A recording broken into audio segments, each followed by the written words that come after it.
사랑과 은혜가 풍성하신 하나님 아버지, 한 주 동안도 저희들을 보호하시고 인도하여 주시고 이 시간 거룩한 주일에 하나님 아버지께 나와 예배하게 하시니 참으로 감사와 찬양과 존귀를 올려드립니다.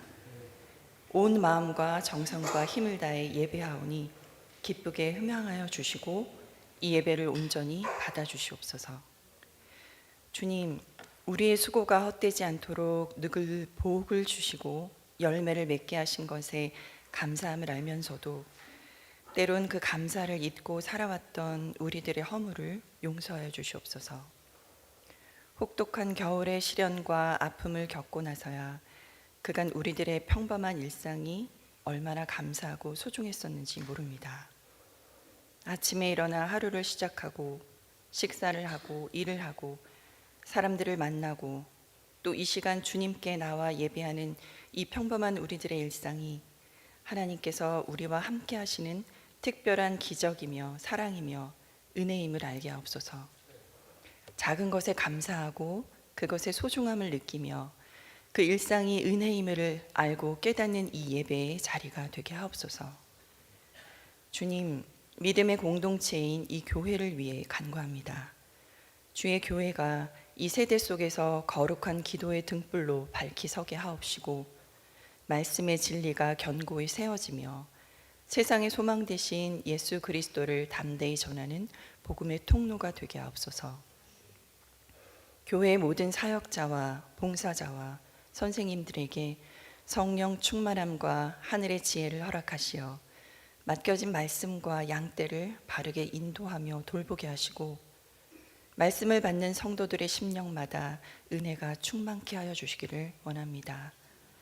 각 부서마다 속회마다 부흥이 일어나며 말씀의 씨앗이 마음밭에 깊이 뿌려져 30배, 60배, 100배의 결실을 맺는 든든한 믿음의 울타리가 되게 하옵소서.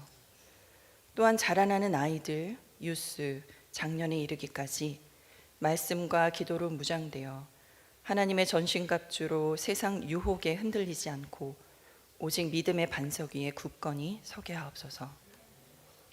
육체적인 연약함, 경제적인 어려움, 그리고 마음의 병으로 고통과 신음 속에 있는 성도들이 있다면 친히 찾아가셔서 치유의 역사가, 회복의 은혜가 임하게 하여 주시옵소서.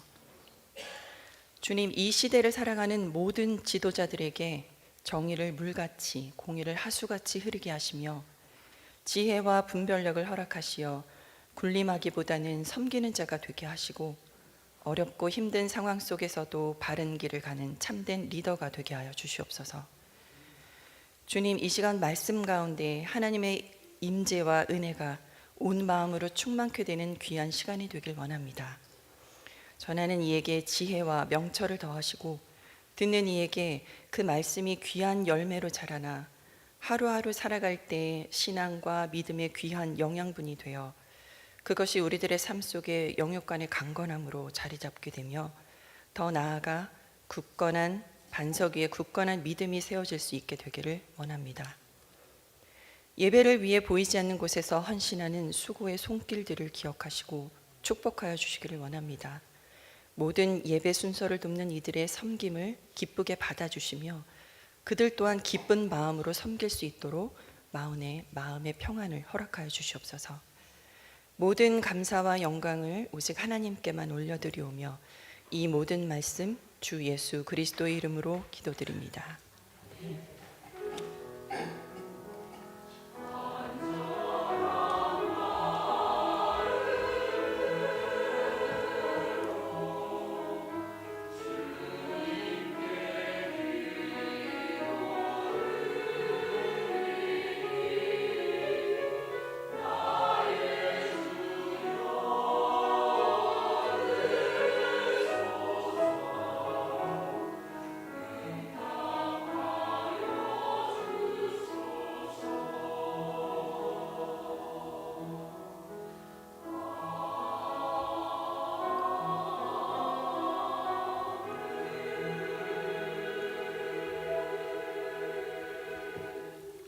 여러분 안녕하십니까? 만나서 반갑습니다. 교회 소식 나누겠습니다.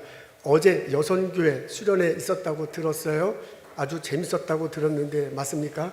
예, 하루 뭐 1박 2일, 2박 3일도 좋지만 하루 하니까 더 좋았다는 그런 얘기 들었습니다. 여러분 20명쯤 갔다고 들었고요. 그리고 아주 재밌었다고 합니다. 수고하신 분들 많습니다. 그분들 위해서 박수로 환영하면 좋겠습니다.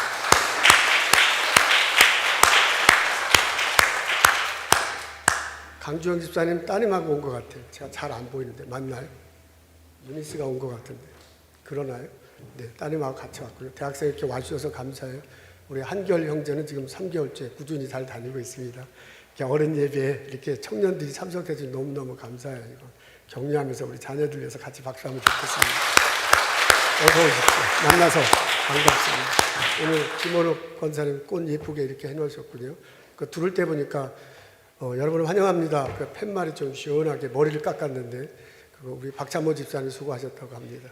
그 예전에는 그 우리 정재범 권사님이 그거 항상 깎고 하셨는데 요새 아프셔서 교회를 못 나오셔요. 근데 우리 이제 박찬모 집사님 깎아주셔서 감사합니다.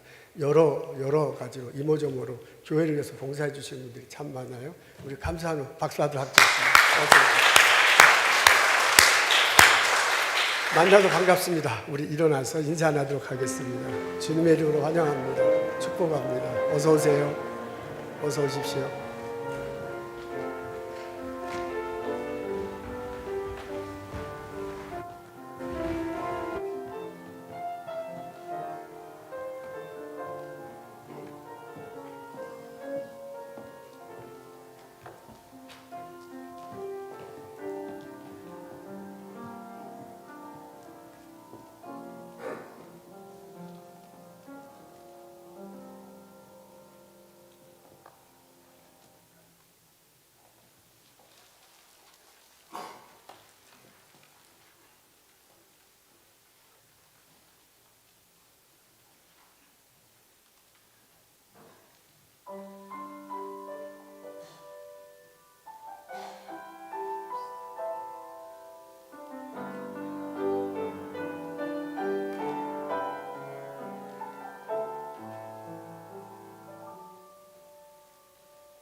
어서 오십시오.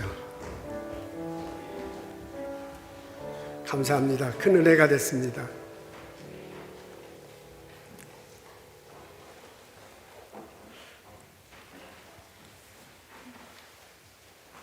오늘 저희들 읽은 말씀은 욥기 42장입니다. 1절부터 6절에 있는 말씀 제가 읽겠습니다. 욥이 여호와께 대답하여 이르되 주께서는 못하실 일이 없사오며 무슨 계획이든지 못 이루실 것이 없는 줄 아오니 무지한 말로 이치를 가리는 자가 누구니이까.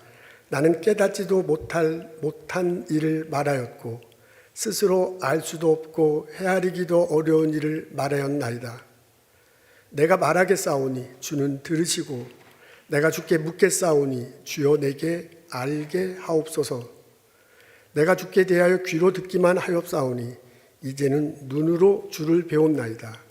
그러므로 내가 스스로 거두어드리고 티끌과 재 가운데서 회개하나이다. 아멘.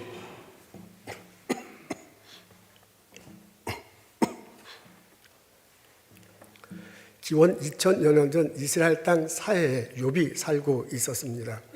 하나님을 신실하게 섬겼고요, 선하게 사람들과 더불어 살고자 애를 썼습니다. 부유한 사람이었군요. 아들이 7이고 딸이 3였습니다. 양들이 7,000이었고 약대가 3,000이었어요. 소와 나귀가 각각 500마리라고 합니다. 종들도 많이 있었습니다. 어느 날 이 집안에 날벼락 같은 일이 떨어지잖아요. 스밧 사람들이 와가지고 소와 나귀를 다 잡아갔습니다. 그 이야기를 듣기도 전에 또 다른 종이 헐레벌떡 와서 얘기하네요. 하늘에서 불이 내려가지고 양들이 다 타 죽었다고 합니다. 그 소식을 듣기 다 끝나기 전에 또 다른 종이 허겁지겁 와가지고 보고를 해요. 스밧 어디까지 했어요? 불타서 장로님, 권사님 어서 오세요. 왜 안 오셨나 그랬어. 어서 오세요. 어디까지 했죠? 양털. 그다음에 이제 갈대아 사람들이 와가지고 낙타를 다 잡아갔다는 거예요. 그 보고를 다 듣기도 전에 또 다른 종이 허겁지겁 와가서 한다는 소리가 지붕이 무너져가지고요, 아들, 딸들이 다 죽고 말았다고 합니다. 상상하기조차 힘든 일이 순식간에 벌어졌습니다. 욥이 당황하지 않잖아요. 그러면서 말합니다. 주신 자도 하나님이시고 취하신 자도 하나님이시니 여호와 하나님 영광을 받으시옵소서. 이 모습을 보고 사탄이 화가 났어요. 아니 이게 하나님과 내기를 했는데 지게 생겼습니다. 어느 날 하나님이 사탄을 불러 얘기하잖아. 욥만큼 선하게 하나님을 섬기는 사람이 없다 하고 자랑하니까는 사탄이 심통을 부려요. 아이 그거야 당연하죠. 하나님께서 그렇게 많은 소유물, 재산이죠. 하나님이 그렇게 많은 재산을 주시는데 욥이 당연히 하나님을 섬기며 살아가지요. 그랬더니 하나님이 그래? 재산 때문에 그렇단 말이야. 그래서 하나님과 욥이 한번 시험해 보기로 합니다. 그래서 사탄이 욥의 재산을 한꺼번에 그냥 다 날려버렸어요. 그런데도 욥이 전혀 흔들리지 않습니다. 사탄이 졌어요. 여러분 이 에피소드 안에 있는 다이내믹을 그려보면 이렇게 그릴 수 있습니다. 하나님, 욥이 조금 밑으로 가야 되는데 왜 저런지 모르겠는데 하나님과 욥이 있고요. 그 사이에 소유물이 있는 거야. 하나님과 욥과의 관계가 형성되고 유지되는 것은 소유물 때문이야. 사탄이 생각하기에는 하나님과 욥의 관계가 형성되고 유지되는 것은 하나님께서 많은 재산을 줬기 때문에 그래요. 그래서 그 재산을 쳐버리면 하나님을 원망할 거다. 그리고 하나님과의 관계가 깨질 거다. 그게 사탄의 생각이었어요. 그런데도 그래서 사탄이 시험했는데 그 시험대로 되지 않았군요. 그래서 소유물이 없어졌는데도 관계는 끊어지지 않았습니다. 두 번째 에피소드가 나옵니다. 이번에도 하나님께서 사탄을 불러다가 욥을 칭찬해. 이런 사람 내가 정말 만난 적이 없다라고 그렇게 얘기하니까 사탄이 뽀르뚱해져 갖고 얘기하잖아요. 그거야 당연히 건강한 몸을 주시니까 그런 거지. 건강한 몸을 아프게 하면은 보나마나 하나님을 원망할 것입니다. 그래서 하나님과 사탄이 실제로 그렇게 해보기로 해요. 그래서 사탄이 욥에게 악창이라고 그랬죠. 악성 피부병을 걸리게 합니다. 너무나 고통스러워가지고요. 이게 막 기와장으로 몸을 벅벅벅 긁어도 시원치 않은 상황이 됐습니다. 그런데도 불구하고 욥이 전혀 원망하지 않잖아요. 불평하지 않잖아요. 합니다. 우리가 하나님께 복을 받았은즉 재앙도 받느니라 라고 그렇게 담담하게 말합니다. 이야기 듣고 사탄이 또 열받았어요. 이게 좀 불평을 해야 되는데 왜 이렇게 불평 원망을 하지 않는가 하고 그냥 사탄이 지는 일이 벌어졌습니다. 여러분, 이 두 번째 에피소드를 도표로 그리자면 이렇습니다. 하나님과 욥 사이에 관계가 맺어드는데 그 관계를 맺고 형성하는데 건강한 몸 때문에 그래. 하나님이 욥에게 건강한 몸을 주시면 당연히 하나님과의 관계를 맺고 유지를 하지. 건강한, 만약 병에 걸려가지고 죽을 것 같으면 어떻게 하나님과의 관계를 유지합니까? 당연히 하나님을 원망할 거다라고 사탄이 했거든요. 근데 욥이 그렇지 않아요. 욥이 건강한 몸이 아니라 아픈 몸이 됐음에도 불구하고 하나님을 원망하지 않습니다. 그래서 하나님과 욥과의 관계가 계속해서 유지되고 있습니다. 세 번째 에피소드가 나옵니다. 이번엔 친구들이 등장하는군요. 친구들이 먼 데서 찾아와가지고요, 욥과 함께 있으면서 함께해서 아무 말도 안 하면서 슬픔을 같이 나눕니다. 그렇게 7일 밤 7일 낮을 함께 있었어요. 그런데 7일 낮쯤 됐을 때 욥이 이제 말하기 시작하잖아요. 욥이 슬그머니 불평을 하기 시작합니다. 내가 왜 태어나서 이런 고생을 하는가? 차라리 죽는 게 낫겠다라고 그렇게 욥을 하면서 욥이 약간의 불평을 합니다. 그랬더니 기다렸던 친구들이 우르르 달려들면서 말을 하는데 뭐냐면 네가 잘못해놓고 왜 하나님을 원망하느냐 하면서 막 여러 말 하는데 어려운 말 힘든 말 하는데 내용은 그거야. 네가 잘못했으니 너는 원망하면 안 된다라는 그런 내용입니다. 그것을 욥이 들으니까 더 좀 화가 난 거죠. 그래가 이번엔 노골적으로 불평을 합니다. 나는 정의롭게 살았다. 나는 공평하게 모든 사람을 대했다. 비참하게 죽어가는 사람도 나에게 베푼 선을 기억하고서 나에게 축복하면서 지나 나는 그 정도 사람인데 왜 내가 이런 어려움을 겪느냐라고 이번에 아주 노골적으로 불만을 합니다. 그랬더니 친구들이 우르르 달려들어갖고 막 더 큰 소리로 얘기하는 거예요. 너가 지금 이렇게 어려운 상황에 빠진 것은 너가 잘못했기 때문이다. 그러니까 하나님 원망하지 말고 너는 하나님 앞에 가서 용서를 구해야 될 것이다 라고 얘기해요. 완전히 맞는 말이야. 전혀 틀린 말이 아니야. 근데 완전히 맞는 말을 하는데 욥은 전 재산 다 날라가고 마누라도 도망갔잖아요. 왜 그 얘기 안 했지? 마누라도 죄송해요. 부인도 도망가고 우리 집사람도 혼나게 부인도 도망가고 그 몸도 막 푹푹푹 긁고 이런 상황인데 그 소리가 들립니까? 안 들려. 그러니까 막 성질 나가지고 자기는 자기 나름대로의 아픔을 막 얘기하는 거야. 여러분, 두 사람이 얘기하다가요, 막 내가 배고프고 신경질 나면 이 사람이 아무리 좋은 소리를 해도 이게 안 들려. 그래서 말이 격렬해지면서 조그만 게 막 크게 되잖아요. 그런 똑같은 일이 벌어져. 욥과 친구들이요, 막 격렬하게 논쟁을 하는데 친구들 말은 다 맞아. 근데 그게 오히려 더 욥을 불안하게 만들고 욥을 더 힘들게 만들어.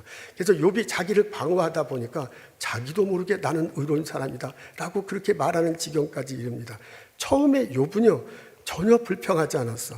원망하지 않았어. 근데 나중에는 조금씩 불평하는데 친구들이 막 기름을 붓는 거야. 똑바로 올바른 얘기만 하고.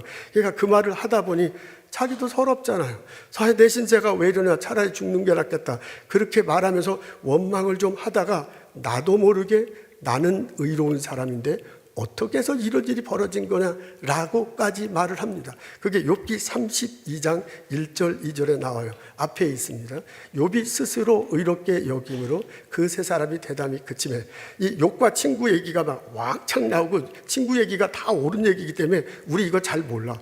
근데 쫙 파악해나면 점점점 악화되면서요. 욥이 터져 나와. 나는 의로운 사람인데 나는 잘못한 게 하나도 없는데 왜 내게 이런 시련을 주는가 라고 불평하는 원망하는 장면이 나옵니다. 여러분, 이 세 번째 에피소드에 흐르는 다이내믹을 그려보면 이렇습니다. 하나님과 욥 사이에 자기의, 나는 의로운 사람이다. 욥은 자기도 모르게 자기는 하나님을 잘 섬겼어. 그리고 선하게 살고 사람들에게 다 선하게 잘 베풀었어. 그러니 나는 이 정도 사람이니 복받고 사는다. 이 정도 사람이니 나와 하나님과의 관계가 유지되어야 된다라고 그렇게 생각한 거야.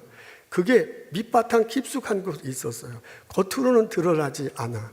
근데 욥이 그냥 친구들과 막 논쟁하면서 자기가 깨진 거거든요. 재산 날라가죠. 가족들 다 없지요.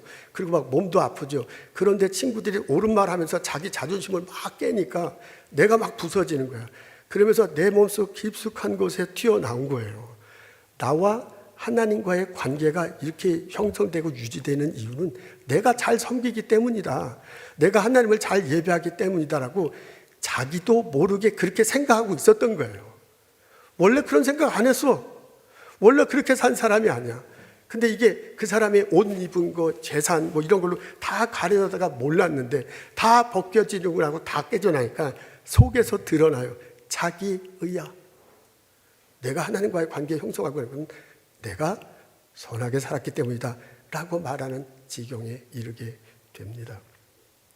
이때쯤 되니까 하나님이 등장하십니다. 그러면서 네 번째 에피소드가 나옵니다. 하나님께서 욥에게 말해요. 욥기 40장 1절, 욥기 40장 8절에 보면 이런 내용 나옵니다. 너가 어떻게, 이건 이제 다 같이 읽으면 좋겠습니다. 시작. 너가 어떻게 스스로 의롭다고 말하느냐? 내가 내 심판을 피하느냐? 스스로 의롭다 하여 나를 불의하더냐? 하나님이 욥을 혼내는 장면인데 너가 어떻게 너 스스로 의롭다고 말하느냐? 라고 그렇게 하면서 혼을 냅니다. 너가 의롭다 그러면 나는 뭐냐? 그럼 너가 자꾸 의롭다 그러면 나는 불의한 존재냐? 라고 지금 하나님이 욥을 혼내고 있습니다. 그게 이제 40장 8절이에요. 그래서 40장 9절은 이렇게 나옵니다. 하나님 거기서부터요. 하나님이 이 세상을 창조한 내용을 쭉 얘기해. 우리 창세기에 나오는 창조한 얘기 쫙 얘기를 하면서 뭘 창조하고 하늘 땅하고 별 낳고 사람 그 쫙 창조한 얘기를 해요. 그러면서 내가 이런 걸 창조할 때 너는 뭐 했냐? 라고 하나님께서 욥에게 물어봐요. 욥이 뭐 했어? 뭐 하긴? 아무것도 한 것 없지. 그러니까 하나님께서 창조주로서 당신이 하시는 것을 쫙 하면 할수록 욥은 자기가 피조물이라는 걸 알 수밖에 없어. 그리고 창조주 하나님이 그렇게 했는데 피조물인 자기는 아무것도 한 것이 없는 거야. 그래서 창조주 하나님이 만드시고 그 능력을 얘기하면 할수록 자기는 그 앞에서 점점점 하나님은 창조주시고 나는 피조물이구나. 하나님은 위대한 분이시고 나는 나약한 분이구나. 하나님은 무한한 존재시고 능력을 주시고 나는 유한한 존재구나 라는 것을 알게 됩니다. 그러면서요, 내가 피조물인데, 내가 유한한 존재인데, 내가 아무것도 아닌데 아는 것처럼 얘기한 거야. 친구들하고 막 논쟁하면서 친구들이 옳은 말만 다 해요. 그때 있는 지혜 다 끝내서 얘기하니까 자기도 하나님에 대해서 아는 거 막 얘기했거든. 그렇게 얘기하다가 나중에 드러난 게 내가 성실하게 해서 의롭게 해서 하나님과의 관계가 형성되고 유지하는구나까지 막 그게 드러나온 거야. 그게 잘못했다는 걸 압니다. 내가 하나님에 대해서 잘 알지도 못하면서 하나님의 능력에 비해서 나는 아무것도 아닌 것을 합니다. 이 별것 없는 것이 하나님에 대해서 그렇게 말했구나 하면서 회개합니다. 그게 오늘 우리가 읽은 본문이에요. 욥기 42장 2절 3절에 나와요. 앞에 있습니다. 우리 다 같이 읽겠습니다. 무지한 말로 이치를 가리는 자가 누구니까? 내가 스스로 깨달을 수 없는 일을 말하였고 스스로 알 수 없고 헤아리기 어려운 일을 말하였다 라고 하면서 하나님 앞에 회개합니다. 창조주 하나님이신 피조물인 내가 알지도 못하면서 그분의 능력에 내가 전혀 참여하고 그럴 능력도 안 되면서 하나님에 대해서 말했습니다. 불평했습니다. 원망했습니다. 라고 하면서요, 그분에게 용서를 구합니다. 그러니까 42장 이제 보면 중간쯤 나와요. 그러니까 7절 8절 보면 하나님께 용서를 구해. 그러니까 하나님께서 그를 기쁘게 받아주셨다. 기쁘게 욥을 받아주신다라는 장면이 9절에 나옵니다. 42장 9절. 여러분 이게요, 욥이 하나님께서 기쁘게 받으시기 전에 한 게 뭐냐면 욥이 회개하고요, 용서를 구했더니 하나님이 기쁘게 받아주셨어요. 그리고 난 다음에 이 하나님이 욥에게 곤경을 없애줬다. 그게 10절에 나와. 곤경을 없애줬다는 게 뭐예요? 몸이 너무 아프잖아요. 그 몸 아픈 걸 회복시켜줘요. 재산이 다 날라갔잖아요. 그 재산을 다 줘요. 식구들 다 주고 이제 부인은 도망갔는데 도망간 부인이 새로운 건지 아니면 결혼을 다시 했는지 뭐죠. 하여간 애들이 이렇게 많아졌군요. 그리고 그냥 그 재산이 많아지는 장면이 나옵니다. 근데 그 가운데 뭐냐면 하나님께서 욥을 기쁘게 받으셨다. 42장 9절에 나옵니다. 그러면서 욥이 깨닫기 시작한 거예요. 아, 내가 가진 것은 다 하나님께서 주신 거구나. 하나님이 내가 죄를 용서해 달라고 할 때 하나님이 기쁘게 받으셨다. 다른 말로 하면 나를 용서해 주신 거잖아요. 그리고 나에게 곤경을 없애주고 나로 하여금 더 복을 받고 살게 했다. 이렇게 하나님께서 해주신 거구나. 하나님께서 그걸 용서해 주신 건데요. 그걸 우리 신약의 표현을 하면 하나님께서 나를 의롭다 여겨주신 거구나. 그래서 내가 의로워진 거라는 것을 욥이 깨닫습니다. 그러면서 하나님과의 나와의 관계는 하나님이 주셔야 돼. 하나님이 용서해 주셔야 돼. 하나님이 나를 의롭다 여겨주셔야 돼. 하나님이 내게 가족들을 허락하셔야 돼. 하나님이 부인을 주시고 아내를 주셔야 돼. 하나님이 내게 자녀를 주셔야 돼. 하나님께서 내게 재물을, 재산을, 건강한 몸을 주셔야 돼. 그래서 하나님과의 나와의 관계가 형성되고 유지된다는 것을 알게 됩니다. 그 핵심은 뭐냐면 용서를 받은 거예요. 용서가 먼저. 곤경에서 벗어나고 복을 누리기 전에 누린 게 뭐냐면 용서받는 겁니다. 그게 그 순서가 굉장히 중요해요. 그래서 이때 이제 4편의 네 번째 나오는 것을 정돈해 보자면 하나님과의 욥과의 관계는 어떻게 하나님이 의롭다 여겨주는 거야. 그러니까 욥기 42장에 표현하면 하나님께서 용서해 주시는 거예요. 욥이 회개하고 잘못 알고도 했습니다. 잘못했습니다. 원망한 거 회개한 것을 하나님이 용서해 줘.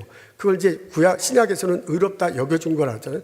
의롭게 여겨준 것 때문에 하나님과의 욥의 관계가 형성됩니다. 그래서 하나님과의 욥의 관계는 하나님의 의로라고 이렇게 말할 수 있어. 그러고 난 다음에 다른 것들이 주어지는, 가족이 형성되고 재산이 형성되는 그런 일들이 벌어집니다. 여러분, 이렇게 욥기를 읽고요, 욥기에 흐르는 다이내믹, 스피리추얼 다이내믹이죠. 영적 다이내믹을 정돈하자면 이렇습니다. 하나님과 욥과의 관계는요, 네 가지 면이 다 있었습니다. 하나님과 욥과의 관계는 마치 밧줄 같아. 밧줄이 하나님과 욥을 이렇게 관계를 맺는데, 밧줄은 하나지만은 사실 밧줄은 여러 갈래들이 엮이고 섞어서 밧줄 하나가 되잖아요. 그런 거하고 똑같아. 하나님과의 욥과의 관계는 이게 딱 하나로 보이는데 사실은 네 갈래가 있는 거예요. 그 네 갈래가 서로 영향을 주면서 하나님과의 관계가 형성되고 유지되어 왔던 거예요. 하나님은 욥에게 많은 재산을 주셨어. 감사하죠. 그래서 하나님과의 관계가 형성되고 유지된 면도 있어요. 하나님이 건강토록 욥에게 허락하셔서 감사하죠. 건강하게 훨씬 좋지. 그래서 하나님과의 그런 관계가 형성된 것도 있었습니다. 욥에게 자기의라고 하면 나쁜 거지만은 이게 경계서지잖아요. 자기의까지 가기 전에는 내가 열심히 게 좋죠. 하나님 예배하고 사는데 봉사하고 섬기고 헌신하고 헌금하며 사는 거예요. 내가 열심히 한 거를 남들이 알아주면 좋지만 안 알아줘도 괜찮아. 박수 받으면 좋지만 안 받아도 괜찮아. 이제 이렇게 봉사하는 게 우리들인데 그게 좀 넘어서면 왜 안 알아주냐? 왜 박수 안 쳐주냐? 그러면 이제 그때부터는 자기의잖아요. 그러니까 자기의가 꼭 나쁜 거는 아니에요. 그러니까 욥도요, 하나님을 잘 섬기고 하나님과의 관계, 다른 사람을 잘 섬기기 때문에 하나님과의 관계가 형성된 것도 있어서. 그리고 욥도요, 당연히 하나님께서 모든 거 다 주신다는 거 알고 있었죠. 하나님께서 다 주셨기 때문에 내가 이렇게 누리며 사는 거야. 하나님의 의롭다 하심 때문에 의로워진다는 거 자기도 알고 있어서 모르는 건 아니야. 근데 이 욥에게 이 네 가지 갈래가 있는데 욥에게 있어서는요, 이 중에서 가장 중요한 게 뭐니까 자기의였어요. 그걸 몰랐어. 그냥 하나님과 나오는 좋은 관계에 있고 하나님 섬기며 살고 예배드리며 산다고 생각했어요. 근데 재산 날라가고 몸 아프고 자기의가 드러나고 하나님 앞에 혼나고 나서 보니까 이 네 가지 갈래 중에서 나는 자기의 때문에 살아왔구나는 것을 알게 된 것입니다. 바로 그것을 하나님이 지적하고 도전하고요, 바로 그것을 회개한 거예요. 그래서 이제는 하나님 의가 아니라 내 의가 아니라 하나님 의다. 하나님께서 다 주셔서 내가 누리는 거다. 그 중에 가장 큰 것이 하나님이 내 죄를 용서하시고 나를 의롭다 여겨주셔서 하나님과 나와의 관계가 형성된 거다. 이것이 핵심이야. 그리고 다른 것들은 주변으로 이루어지는 거라는 것을 욥이 깨달은 거예요. 그래서 내가 그전에는 귀로만 들었는데 눈으로 봅니다 라고 말한 게 그거예요. 내가 이제 경험했습니다. 이제 내게 이 네 가지 중에서 가장 소중한 것은, 하나님과 나와의 관계를 유지하는 것은 하나님의 의입니다. 하나님께서 나를 의롭다 여겨주시고 하나님께서 허락하신 것 그겁니다 라고 지금 욥이 고백하는 겁니다. 시련을 통해서 욥이 변했어요. 시련을 통해서, 그 전에 욥은 자기 의 때문에 살아가서 그걸 몰랐어. 근데 다 깨지고 다 떠나고 다 무너지고 난 다음에 자기 자존심, 자기 의 때문에 신앙생활했다는 걸 알고 회개합니다. 그리고 그 이후로는 하나님의 의로 신앙생활하기 시작했습니다. 여러분 어떻습니까? 여러분이 이 욥의 일생을 들어보고요, 욥 속에 흐르는 영적 다이내믹을 이렇게 정돈해 보면 나의 모습이 보입니다. 나는 이 중에 어떤 것을 붙들고 신앙생활합니까? 여러분, 우리들도요, 이 네 가지 면이 다 있어요. 네 가지 면이 다 있기 때문에 교회 나오고요, 헌신하고 봉사하며 섬기며 살아가는 거예요. 우리 네 가지 면 다 있어. 근데 욥의 얘기를 이렇게 분석하고요, 곰곰이 들여다보면 이 네 가지 끈이, 네 가지 줄기가 한 줄기로 다 있지만은 그 중에 특히 내가 소중하게 생각하는 무엇이 있습니다. 그것이 욥에게는 나의 의였습니다. 여러분은 어떻습니까? 우리 중에 어떤 사람은 소유물, 재산을 아주 소유하게 생각하는 거야.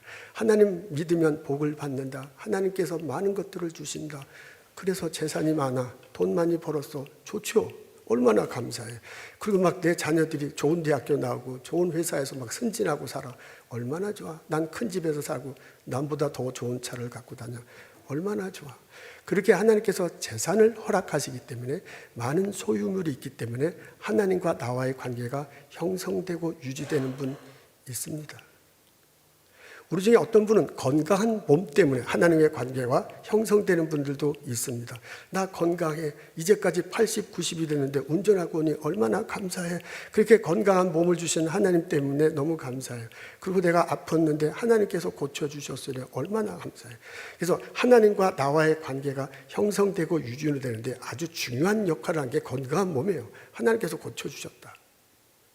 우리 중에 어떤 분은 자기 의 때문에 나와 하나님과의 관계를 형성하는 분이 있을 수도 있습니다. 이게 자기 의가 확 드러난 사람이 있어. 내가 열심히 봉사하는데 목사님은 왜 몰라주느냐?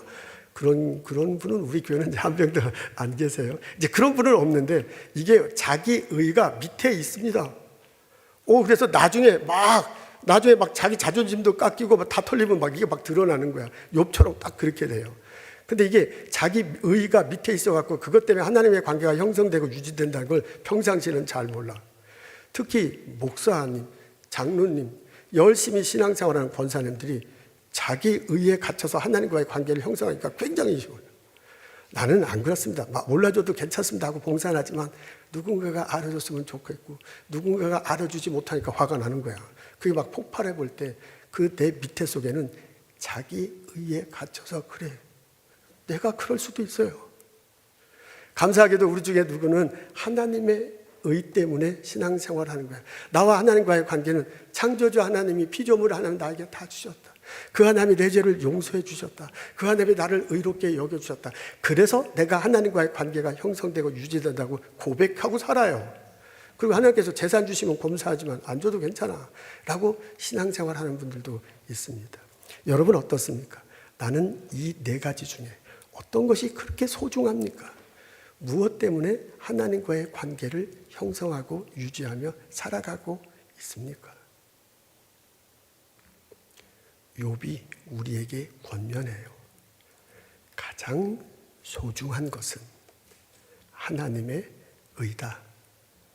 하나님께서 내 죄를 용서해 주시고 하나님께서 나를 의롭다 여겨주셔서 그 고백 때문에 하나님을 붙들고 살아가는 것, 그것이 가장 소중한 것이다.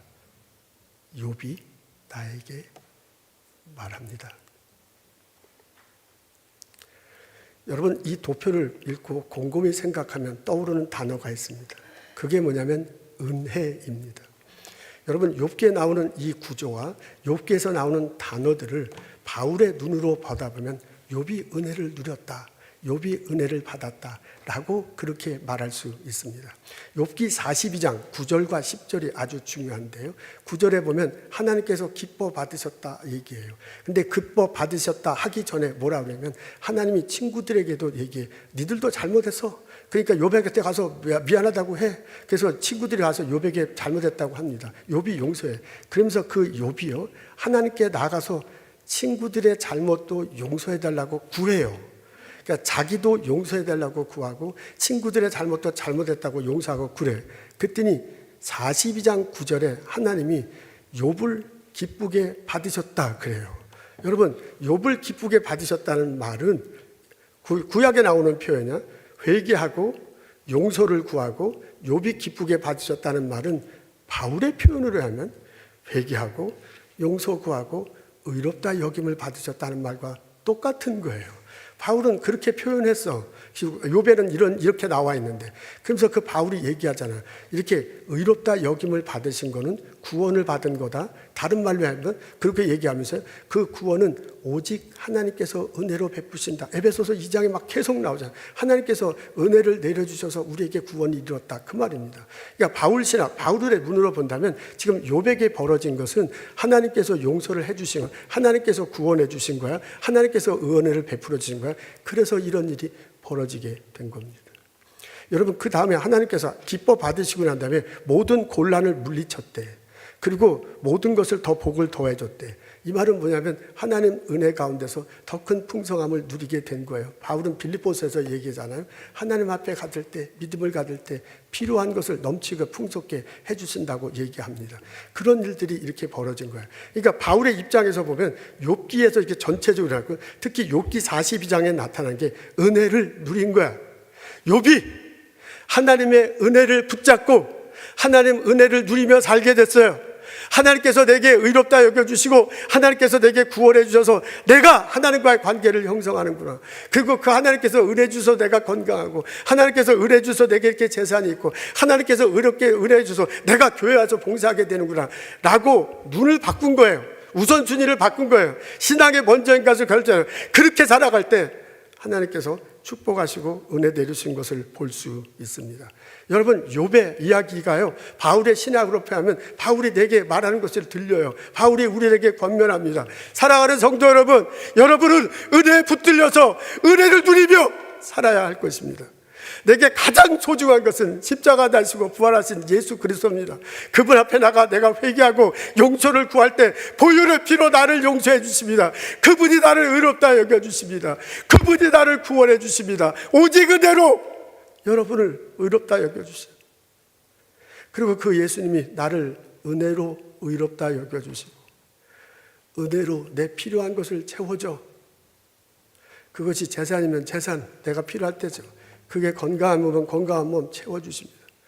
내가 열심히 예수님 이름으로 이 땅에 봉사하며 살고 교회 와서 봉사하며 사는 게 좋지, 예수 믿는다고 그렇게 안 하면서 사는 게 뭐가 좋아요? 그게 넘치면 자기의가 되는 거는 자기의까지는 안 가더라도 열심히 살아갈 수 있도록 인도합니다. 그러니까 이 스피리추얼 다이내믹을 보고요, 바울의 신학을, 바울을 이렇게 눈을 공고해서 바울이 내게 말하는 소리를 들을 수 있어요. 여러분, 하나님 은혜를 붙들며 사십시오. 하나님 은혜를 누리면서 살아가십시오. 내가 하나님 은혜를 누리며 살아간다면 예수님이 가장 중요해. 십자가 다시고 부활하신 예수님 때문에 내가 산다고 고백하며 그것을 누리며 살아갑니다. 그리고 내가 그렇게 고백하며 누리며 살아간다면 하나님께서 내게 은혜를 내려주시는데 그 은혜가 물질의 축복으로 나타날 수도 있고 안 나타날 수도 있어요. 물질의 축복이 많으면 감사하죠. 근데 안 나타나도 괜찮아. 가장 핵심은, 가장 중요한 건 십자가 다시고 부활하신 예수 그리스도야. 그분 때문에 내가 구원받았다는 걸 구원받아야 물질이 없어도 괜찮아요. 여러분, 내가 건강한 몸이 있으면 좋죠. 건강하게 새벽마다 기도해. 우리 교우들 날마다 기도합니다. 앞서서 못 오신 성도님, 제가 새벽마다 기도합니다. 이름을 부르고 병 낫기를 축복합니다. 나 원해. 하나님 의사 선생님 사용하셔서 그렇게 치료해 주시기를 날마다 기도해요. 권사님들, 집사님. 근데 그래서 고침을 받으면 참 감사하죠. 근데 안 그래도 감사해. 하나님께서 은혜로 하신 거예요. 하나님께서요, 이렇게 생각하면 모든 것들이 다 주어져도 감사하지만 안 주어져도 감사해요. 그래서 바울이 그렇게 얘기하잖아요, 빌립보서에. 그리고 보세요, 어떤 때 내가 안 주어진 정도가 아니라 막 너무 없어, 너무 힘들어, 막 그래서 사망의 음침한 골짜기를 다닐지라도 괜찮아. 분명히 하나님이 함께 하시고요, 분명히 하나님께서 이끌어준다고 고백했다면 그런 상황일지라도 감사하며 살아갈 수 있습니다. 내가 정말 은혜에 붙들려서 예수님 붙잡고 살아가다면 어떤 상황이든 감사하며 은혜를 누리면서 살아갈 수 있습니다. 여러분, 이렇게 인생을 바라보면요, 이렇게 욥의 신앙이 내 안에 있고 바울의 신앙으로 이렇게 바라보면요, 그러면 내 삶 속에 어떤 일이 벌어져도 나는 참 감사해. 많이 주어지면 좋죠. 근데 그렇지 않아도 무슨 일이 있더라도 감사하며 살아갈 수 있습니다. 저는 어렸을 때 경기도 부천에서 살았습니다. 예전에는 소사라고 그랬고요. 50년대, 60년대 그 소사 지역은 완전 농촌이었습니다. 지금은 아파트가 들어선 큰 도시인데 그때는 농촌이었어요. 거기서 그 소사역에서 한 20분, 30분 떨어진 곳에 그 약대라는 동네가 있는데 거기에 약대 감리교회, 저희 아버님이 목사님이셨습니다. 산 준턱이 있고 교회가 있고 바로 옆에 사택이 있었습니다. 교인이 8, 90명 있었는데 전부 다 농부였어요. 1950년대, 60년대 농부들은 가난했습니다. 그냥 가난한 게 아니라 그냥 진짜 가난했어요. 그리고 이제 대부분 소학교를 나오셨으면 계시지만 이제 못 나오시기도 하고 그렇죠. 그냥 자녀들도 힘들고 막 그렇게 아픈 분들이 얼마나 많은지 몰라요. 그렇게 교인들 이제 8, 90명이 이렇게 있습니다. 그러니까 교인들이 가난하니까 이제 목사 집안은 이제 똥구멍이 찢어지게 가난 뭐 이렇게 저는 어린 시절을 보냈습니다. 제가 초등학교 다닐 때 엄마가 이제 새벽 기도 가면 나를 깨워서 너 목사 될 놈이 새벽 기도 해야 된다고 끌고 가셨어요. 그래서 이제 끌고 가서 새벽 기도를 하기도 하지만 내가 가서 새벽 기도를 했습니다. 근데 초등학생이 새벽 기도 가서 할 게 뭐 있어요? 한 1분 기도하면 더 이상 할 게 없어. 그래서 1분 기도하고 난 다음에 엄마 옆에서 이제 잠드는 게 이제 대부분이었는데 잠들고 눈을 감으면요, 남들 기도하는 소리가 똑똑히 들립니다. 그때 기도하시는 할머니 권사님들, 할머니 장로님들이 기도하는 게 막 똑바로 들리는 거예요. 근데 그분이 뭐라고 기도하냐면 하나님 너무 배고픕니다. 먹을 것을 주세요. 하나님 너무 아픕니다. 이거 고쳐주세요. 그러니까 어떻게 보면 쪽 돈이 있어서 의원에 가면 고치는 건데 그걸 돈이 없으니까 못 가는 거야. 그러니까 막 고쳐달라고 막 계속 그래요. 자녀들이 막 어렵지요. 그때는 이제 50년대, 60년대는 시골 농촌의 청년들, 고등학교 학교도 못 다니고 청년들이 많이 한 게 뭐냐면 서울에 가서 박쥐 공장에서 일하는 거야, 여자분들은. 근데 일하다가 막 졸면서 일하니까 이게 여기에 막 찔려, 팔에. 그래서 팔 다친 사람들 많고. 이제 청년들은 그 일을 하는데 그 굴삭기 같은 거로 일하다가 이 손가락이 잘리는 거야. 그래서 교회 청년들에게 잘리고 어떤 사람은 손목이 잘린 청년들 있어요. 그러면 엄마 아버지가 얼마나 힘들어 막 눈물을 흘리면서 기도하는 거예요. 그 할머니 권사님들은 그냥 통곡하면서 하나님 어떻게 해서 고쳐주세요. 해결해 주세요. 그러고 난 다음에 그 할머니 권사님들이 뭐랬냐, 기도 끝나고 난 다음에 아이고 일어나자 아이고 그러면서 아이고 하나님 감사합니다. 오늘도 하나님 은혜 받아서 새벽 기도 왔습니다. 그러면서 아이고 하나님 은혜 주신데 나는 그저 은혜 받은 대로 삽니다. 그러는 거예요. 그럼 내가 초등학생이 내가 졸면서 가만히 생각하니까 여태까지 기도하는 내용은 뭐야? 병들어, 힘들어, 돈 없어, 애가 팔이 잘려나갔으면 어떻게 하면 이건 감사할 일이 아무것도 없어. 이거 내가 볼 땐 은혜 받을 일이 아무것도 없어. 그렇게 원망하고 감사하고 그렇게 막 기도했으면 끝나고 난 다음에 아이고 하나님 안 주시면 나 교회 안 나올래요. 하나님 계신가 말 그랬어야 되거든요. 그래야 말이 되는 거야. 근데 그 할머니 권사님이 아이고 하나님 감사합니다.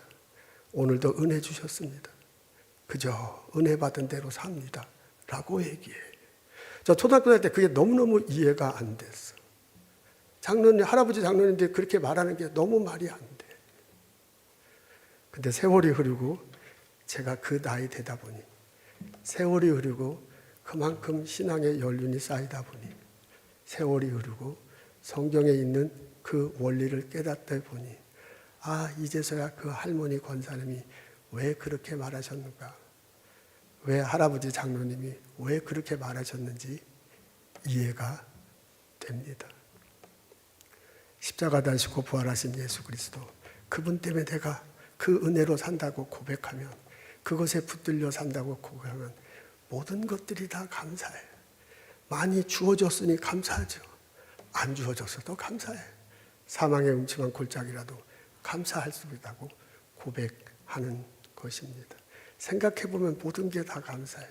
오늘 아침 일어나서 교회 올 수 있으니 얼마나 감사해요. 우리 아들, 딸 대학교 나오고 지금 열심히 공부하고 직장생활 열심히 하니 얼마나 감사해요. 내가 이 건강한 몸 가지고 운전하고 교회 왔으니, 우리 권사님 못 오시는 분 죄송해요. 하여간 올 수 있으니 참 감사한 거잖아요. 모든 게 다 감사해요. 오늘 아침도 비 오면 어떡하나, 비 안 오니 얼마나 감사해요. 혹시 힘들 수 있거든요. 인생이 녹록하지 않아. 지금 사는 게 사망의 음침한 골짜기를 다닌 것 같은 그런 상황에 있는 분들도 있어. 왜 없겠어요? 그래도 생각해보면요, 십자가 다시고 부활하신 예수, 그분이 나와 함께 하신다. 지금 내 손 잡고 이끌어 가신다 고백할 수 있거든요. 지금은 너무 힘들어.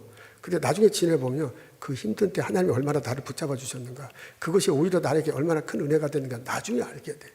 이런 것을 경험하다 보면 내가 어떤 상황에 있는지도 감사하며 살아갈 수 있습니다. 그저 은혜 받은 대로 삽니다. 이 고백이 나의 고백이요, 이 고백이 나의 삶의 전부가 되시기를 주님의 이름으로 축원합니다. 기도하겠습니다. 하나님, 십자가 다시고 부활하신 예수 그리스도 그분 앞에 나서 나를 들여다보게 해주셔서 감사합니다. 용서하시옵소서. 회개합니다. 의롭다 여겨주시옵소서. 은혜를 내려주시옵소서. 그 은혜를 붙잡고 그 은혜에 붙들려 하루하루 살아갈 수 있도록 인도하여 주옵소서. 내 삶이 어떤 상황에 있든지 그저 은혜 받은 대로 삽니다. 고백하고 경험하며 살아갈 수 있도록 인도하옵소서. 예수님 이름으로 기도합니다. 아멘.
언제나 주는 날 사랑하사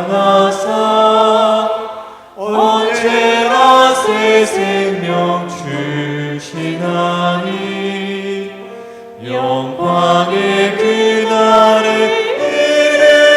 이르도록 언제나 주만 바라봅니다.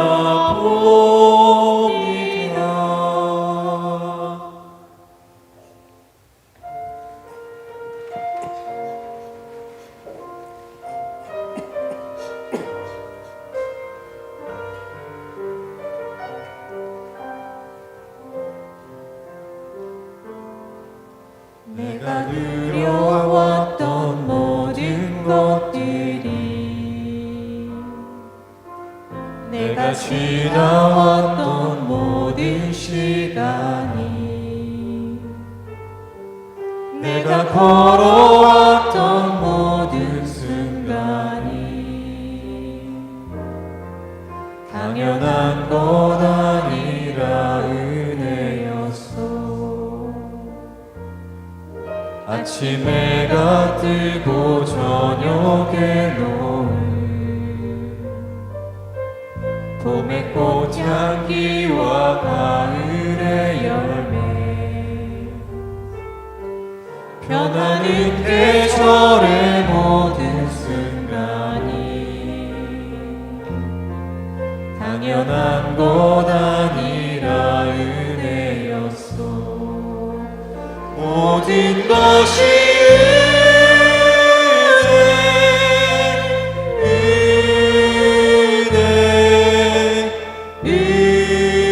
은혜 한없는 은혜 내 삶에 당연한 것 하나도 없었던 것을 모든 것이 은혜였어.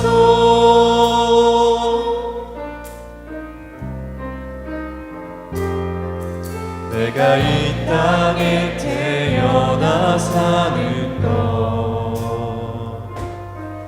어린아이 시절과 지금까지 숨을 쉬며 살며 꿈을 꾸는 삶 당연한 것 아니라 은혜였어. 내가 하나님의 자녀로 살며 오늘 찬양하고 예배하는 삶 복음을 전할 수 있는 축복이 당연한 것 아니라 은혜였어. 모든 것이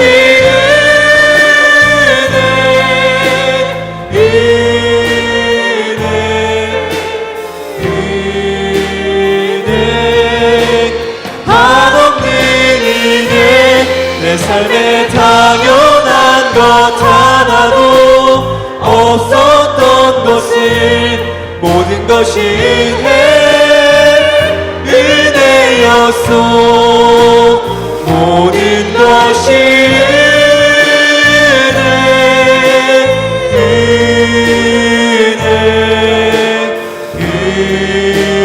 은혜 한없는 은혜 내 삶에 당연한 것 하나도 없었던 것을 모든 것이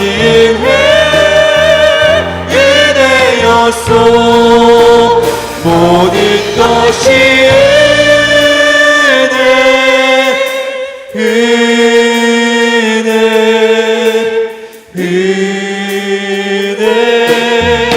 한없는 은혜 내 삶에 당연한 것 하나도 없었던 것을 모든 것이 은혜였어. 모든 것이 은혜였어. 하나님 저에게 은혜 주셔서 참 감사합니다. 십자가 다시고 부활하신 예수님을 믿고 그분의 마음을 모시고 살게 해주셔서 감사합니다. 그분이 성령의 모습으로 내 삶을 인도하신다 고백하며 살게 해주셔서 감사합니다. 내가 지금 사망의 음침한 골짜기 있더라도, 내가 너무 몸이 아프더라도, 내가 비즈니스가 너무 안 되더라도, 나의 자녀 때문에 마음에 통곡하며 울며 기도하더라도 하나님이 함께 하신다, 하나님이 도와주신다, 하나님이 이끌어 주신다, 하나님이 은혜로 갚아주신다 고백하며 찬양하게 해주셔서 감사합니다. 그 고백, 그 은혜 마음속에 품으며 세상을 살아갈 수 있도록 인도하여 주시옵소서. 하나님 주께서 주신 많은 것 기억하고 거룩하게 구별하여 하나님께 예물 드립니다. 예물 받아주시옵소서. 그 마음 받아주시고 그 손길 기억하시고 큰 은혜와 축복으로 함께 하옵소서. 주 예수 그리스도의 은혜와 하나님의 무한하신 사랑과 성령의 친밀한 교통하심이 오늘 예배드리고 돌아가는 우리들 모두에게 지금부터 영원토록 함께 하시기를 간절히 축원하옵나이다. 아멘.